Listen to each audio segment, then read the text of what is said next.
everyone, it's Gabe here from Gabe Games with another video where today I just wanted to try this little experiment on what happens if I put dishwasher soap with steaming hot water.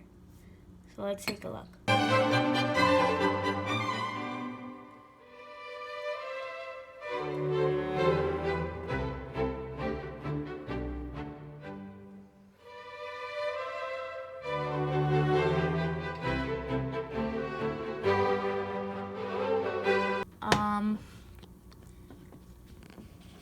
And the top part where the wrapping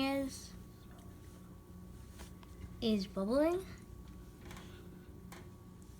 It smells like dishwasher, and some of the soap's coming out.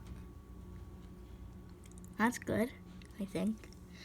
So this is what it looks like when it's inside of the dishwasher, I think. Or if you're using washing machine pods, I think this is what it looks like when it's in the washing machine. So it looks really cool.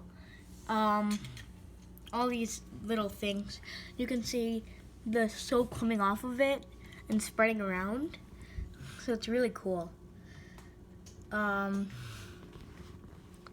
Yeah. That's really cool. So thank you all for watching, and if you did enjoy this video, please leave a like and subscribe if you have not already. And check out my channel. Check out Mia's channel, Blossom Beak. And I'll see you in the next video. So goodbye. Peace out.